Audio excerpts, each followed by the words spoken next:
नमस्कार, आप देख रहे हैं न्यूज हाट। मैं हूं आपके साथ रितेश शर्मा। सत्ता साजिश और सियासत कार्यक्रम में आपका फिर से एक बार बहुत बहुत स्वागत है। आज हम बात करेंगे निशांत कुमार जो है स्वास्थ्य मंत्री हैं और उनके जो महकमे में और साथ में जो टीम की जो चर्चा होती है उसमें जो भी विधायक हैं वो सट रहे थे उनसे, अब उनका पत्ता जो है भाजपा की तरफ से साफ किया गया है। ऐसा हम नहीं कह रहे हैं बल्कि आईआईपी पार्टी के जो सर्वे सर्वा है आईपी गुप्ता उनके तरफ से कहा जा रहा है और कुछ जातियों का वो नाम ले रहे हैं और कह रहे हैं कि भूमिहार और राजपूत अगर जो है संभल जाए, अगर आप जदयू में सटेंगे तो बीजेपी आपका पत्ता साफ कर देगी। उन्होंने उदाहरण दिया है आनंद मोहन के बेटे चेतन आनंद का और साथ ही साथ अरुण कुमार के बेटे ऋतुराज कुमार का। आखिर ऐसा उदाहरण उन्होंने क्यों दिया है, महागठबंधन की इसके पीछे की मंशा क्या है और क्या वाकई में ऐसा कुछ हुआ है, क्या भाजपा ऐसा करना चाह रही है? इसके साथ ही साथ हम बात करने वाले हैं दिलीप जायसवाल, राजस्व एवं भूमि सुधार विभाग के मंत्री हैं। उन्होंने आज एक बड़ा बयान दिया है। उन्होंने कहा है कि जब तक मंत्री ईमानदार नहीं होगा विभाग भी ईमानदारी से काम नहीं कर पाएगा। तो सबसे पहले भ्रष्टाचारी जो अधिकारी कर्मचारी है उन पर भी कार्रवाई होगी और जो ट्रांसफर पोस्टिंग का जो मामला होता है राजस्व एवं भूमि सुधार विभाग में जून के महीने में हर साल होता है, उस पर जो है अभी स्टे लगा रहेगा। सबसे पहले भ्रष्टाचार मुक्त विभाग को करना उनका लक्ष्य प्राथमिकता में आता है। तो इस तमाम मुद्दे पर हम चर्चा करेंगे। हमारे साथ जुड़े हैं न्यूज हाट के managing editor Ajay Kumar Mishra sir और रश्मि सराफ सर। शुरुआत करते हैं आईपी गुप्ता के उस बयान से कि भूमिहार और राजपूत अगर सटते हैं जदयू के साथ तो भाजपा जो है उनका पत्ता साफ कर देती है, यानी कि एक अलग रणनीति के तहत भाजपा काम कर रही है। भूमिहार ठगा महसूस कर रहे हैं, राजपूतों को भी जो है तवज्जो नहीं मिल रहा है। ऐसा है क्या वाकई में? देखिए, आईपी गुप्ता जो है ना नई नई पार्टी बना है, जीते भी हैं, सांसद विधायक भी हैं, महागठबंधन के एक जो है हिस्सा भी है। तो उनकी राजनीति ही इसी पर आधारित है। सवर्णों के विरोध पर उनकी राजनीति होती है, समझ गए? तो उनका जो बयान है बड़ा अटपटा देते हैं बयान। हालांकि हालात का भी वह की बात भी वह करते हैं, उसके बारे में भी बताते हैं, उसका भी जिक्र करते हैं और हालात को मिलाइएगा तो उनकी बात में कहीं न कहीं दम भी नजर आता है। लेकिन परिस्थिति जन भी वह बातें हो सकती है। जैसे उन्होंने कहा, एक सवाल उठाया कि आनंद मोहन के बेटे चेतन आनंद को मंत्री नहीं बनाया, जबकि वह निशांत कुमार की कोर कमेटी के मेंबर है ना, शामिल था। तो एक दूसरा जिक्र किया उन्होंने अरुण कुमार के बारे में, पूर्व सांसद जहानाबाद से रहे, उनके बेटे हैं ऋतुराज कुमार, वह जहानाबाद के ही घोसी सीट से विधायक बने हैं, जदयू के विधायक, और चेतन आनंद जीते हैं नवीनगर से। तो अब सवाल है कि इन लोगों को मंत्री पद नहीं मिला, जबकि खूब चर्चा थी। ये बात सही है, आईपी गुप्ता बोले उससे पहले भी चर्चा थी कि उनके टीम से, मतलब निशांत के जो टीम है उससे 4-5 विधायकों को जगह मिलेगी मंत्री परिषद में, लेकिन नहीं मिली। उसमें चेतन आनंद भी थे, ऋतुराज कुमार भी थे, उसके बाद आपको एक रुहेल रंजन है वह भी थे, कोमल सिंह का भी नाम था, लेकिन किसी को मौका नहीं मिला। तो आईपी गुप्ता को यह भी जिक्र करना चाहिए था कि आखिर क्यों मौका नहीं मिला। पहले तो कह रहे हैं ना कि भूमिहार और राजपूत जो है उन पर टारगेट किया जा रहा है।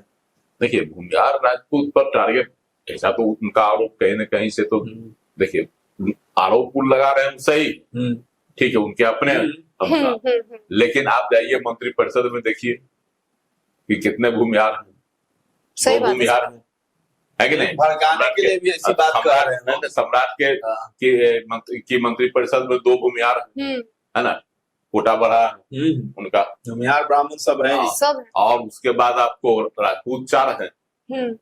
तो जब इनकी संख्या बढ़ी है मंत्री परिषद में तो स्वाभाविक है कि उनकी उपेक्षा कहाँ होगी।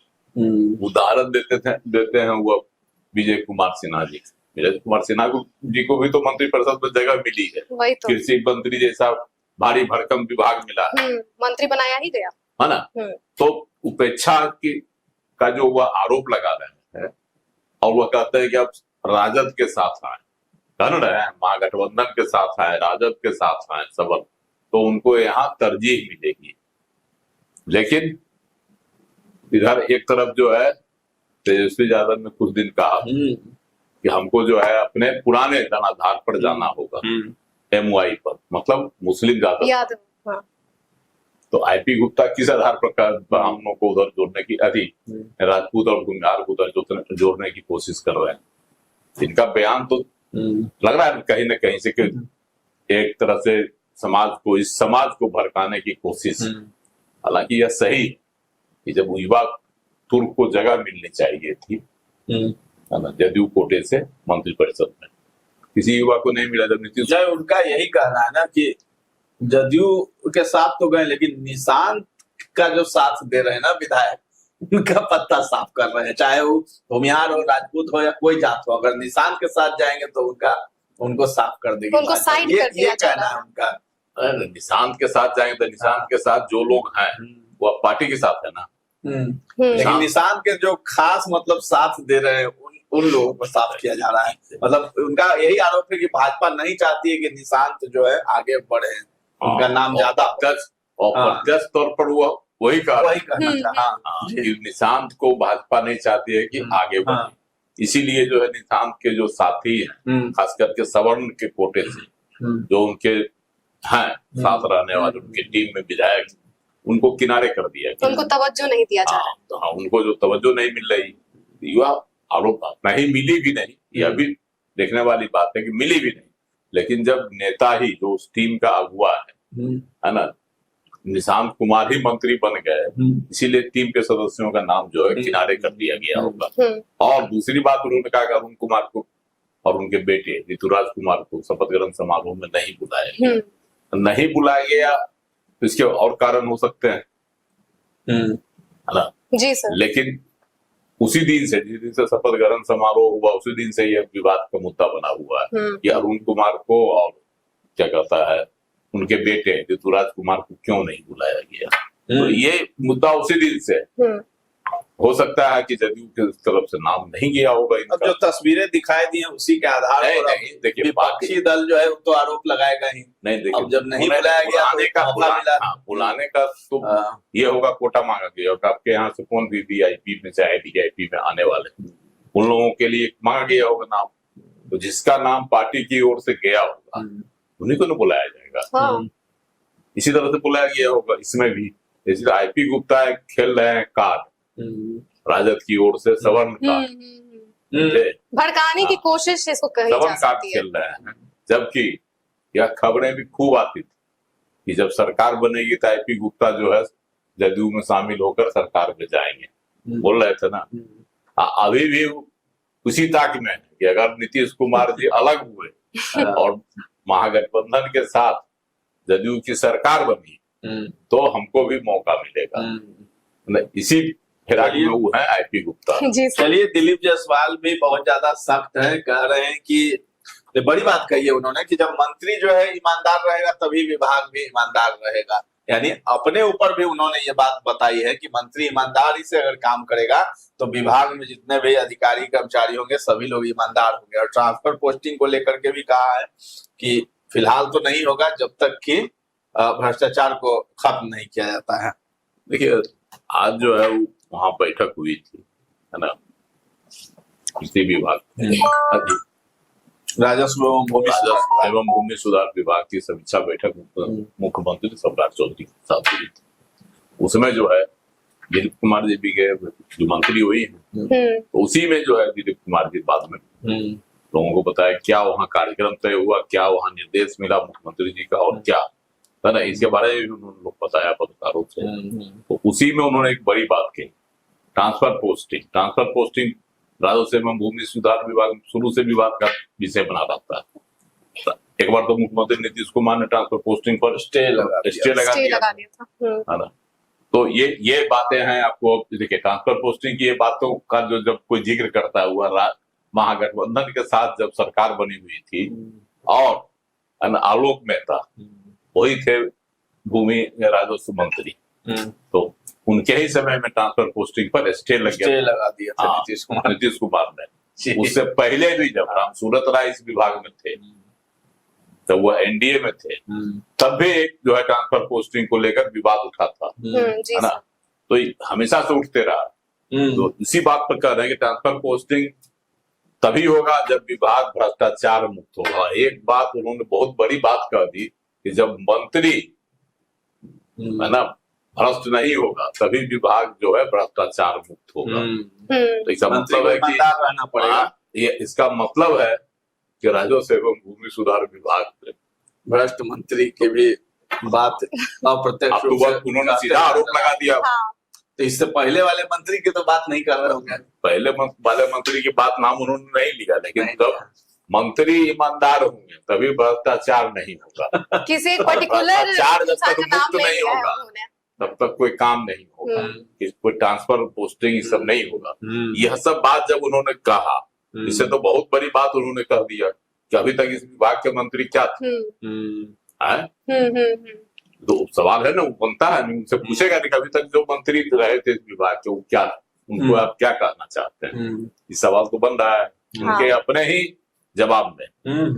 तो ये है। और विभाग में जो हड़ताल के चलते जो है 48,000 मामले अभी जो राजस्व एवं भूमि सुधार विभाग में सीओ और राजस्व अधिकारी और कर्मचारियों की जो हड़ताल चल रही थी, लंबी हड़ताल चली थी लगभग 3 महीने, मामले सब लंबित। तो इसमें जो है 48,000 मामले लंबित पेंडिंग है सर। अब उनके बारे में भी उन्होंने कहा कि इन तमाम मामलों को जो है पहले सुलझाया जाएगा, है ना। और भूमि परिमार्जन और भी जो काम होता है राजस्व एवं भूमि सुधार विभाग का, उसको भी जो है समय पर पूरा कर लिया जाना चाहिए।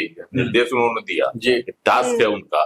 भू अभिलेख की जो है नकल ऑनलाइन उपलब्ध कराई जाएगी, यह एक अच्छी बात है ना। जैसे जमीन खतियान जिसको कहिए, ऑनलाइन उपलब्ध हो जाएगा। खतियान जो है पहले जाके लेना पड़ता था, बहुतों का ऐसा घूस देना पड़ता होगा, तब मिलता होगा, तब मिलता ही था। उसके बाद तो कई लोगों का जो है खतियान, खास करके हम तो देखे पटना जिला में कई, उसका फाड़ दिया गया।